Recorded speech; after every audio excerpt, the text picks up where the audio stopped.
Konnichiwa, Japan fans. In today's show, we are going to talk about client needs.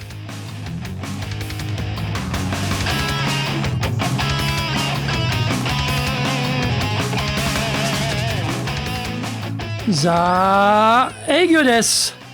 Sore de wa ikimashou. So let's get going. This is the 5th year of the Sales Japan series podcast, broadcasting around the world from the Beverly Hills of Japan, Minato-ku, here in downtown Tokyo. It is chic central.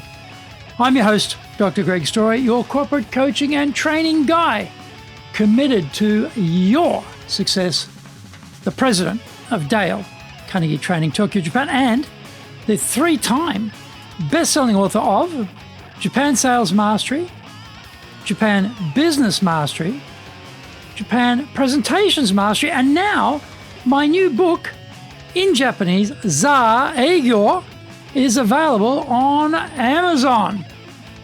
In this podcast, I want to help you to survive COVID-19. Don't forget to subscribe and share this podcast with your family, friends, and colleagues.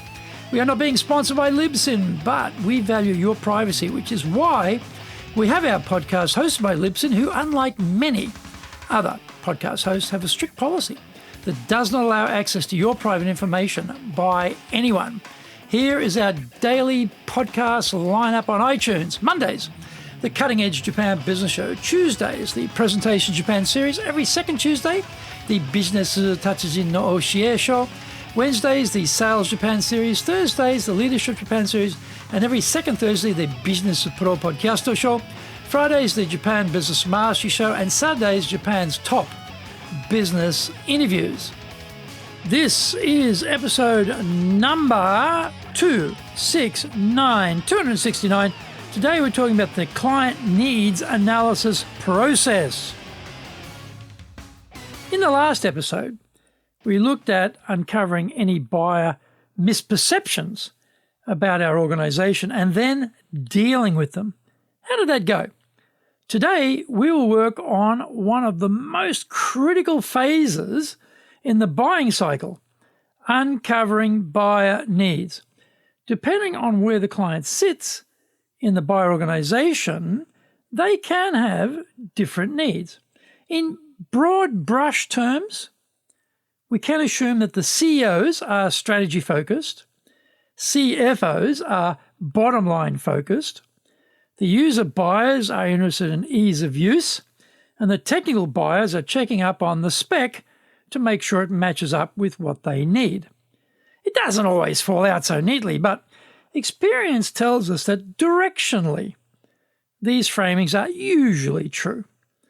We do need, however, to use our communication skills, in particular our questioning skills, to better understand the buyer and what is most important to them. Even inside the same firm, we recognize that depending on who we are talking to, these buyer needs could be quite different. I was talking to a president recently, and he was pushing me for some sort of added value or a discount. When I asked him why, he said that his headquarters had a form he had to fill out indicating where they improved on the supplier's offer. I was glad I asked before I made a small accommodation to help him out. Otherwise, I might have gotten ahead of myself and offered too much to drive the deal forward. The lesson is always ask why when you get an objection or a hesitation. We can analyze the buyer needs through 4 categories to better help us uncover their most important needs. This step in the sales cycle precedes our direct questioning techniques, which we will handle in a forthcoming episode.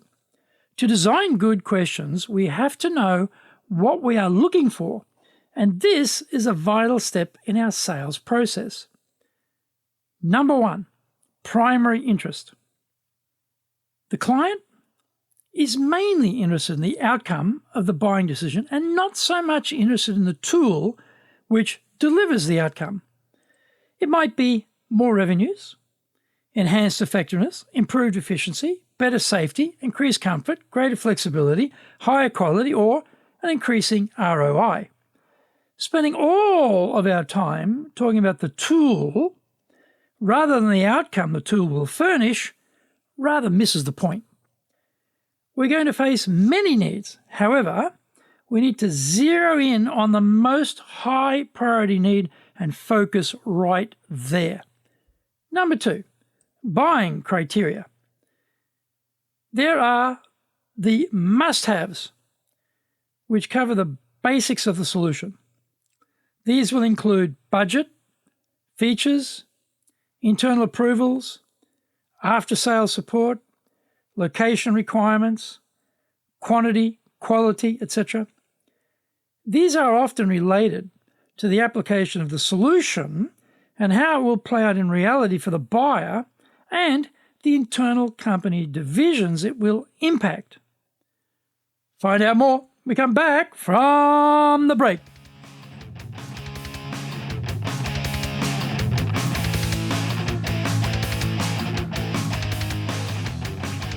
Our show today is brought to you by our public programs, but we also do custom-made in-house classes. Now, we do them in our super safe classroom, we do them live online, and we do them in Japanese, and we do them in English.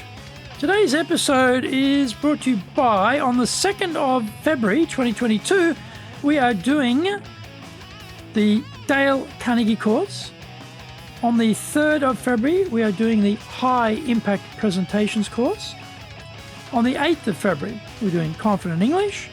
And on the 14th of February, we're doing Leadership Training for Managers. Check out our website, www.dale-carnegie, carnegie.co.jp. Get my best-selling books, Japan Sales Mastery, that's the Bible for selling in Japan, and Japan Business Mastery, and my new book, Japan Presentations Mastery. And they're all available on Amazon. If you like learning by watching videos, then we have over 1,000 there for you at Tokyo, Japan, Dale Carnegie TV on YouTube. We release 3 TV shows every week on YouTube. The Cutting Edge Japan Business Show, that's the premier business show in Japan, comes out Mondays. Fridays, the Japan Business Mastery Show, and Saturdays, Japan's top business interviews, where I interview leaders in Japan from SMEs all the way up to the corporate captains of industry on one topic, leading in Japan. Now, every second Thursday, we release the Business Pro Television Show. And don't forget, you can email me at greg.story@dalecarnegie.com.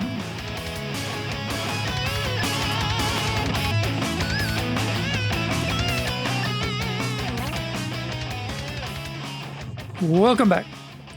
Number 3, risk versus reward considerations. In Japan, the safest decision by the buyer is to stick with the current supplier or the current system and buy nothing. This makes life tough for salespeople. So we need to be ready for this inertia preference on the part of the buyers.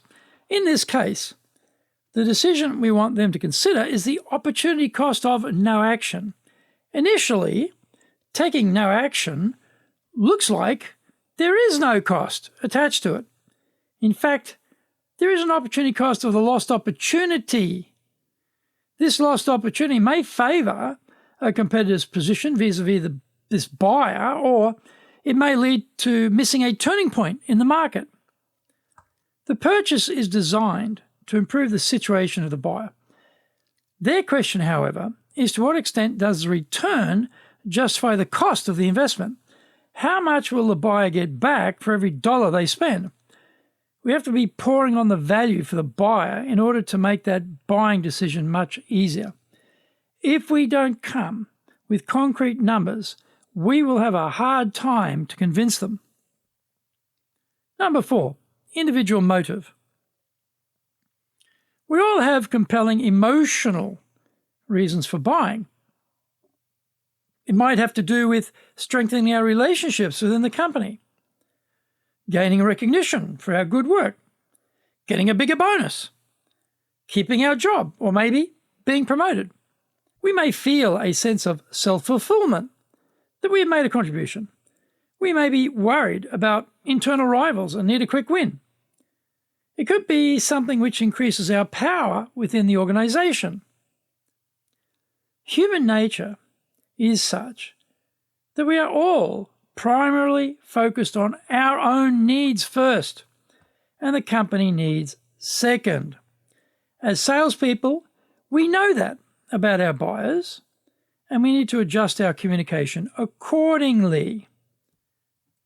Just turning up and pitching to the client is essentially dumb. How do we know what they need? Well, we don't, which is why we need this analytical process to be completed before we show any materials to the buyer or talk about any products or services. You would think this process was the most obvious thing in the world, yet so many salespeople are skipping this step and then wondering why selling is so tough.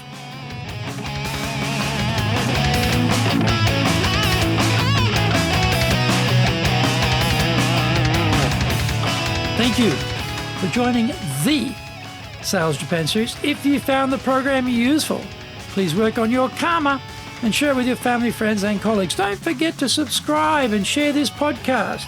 Immediately apply what you've learned today. Use it and go out there and survive. Remember, I'm your corporate coaching and training guy in your corner, committed to your success here in Nippon.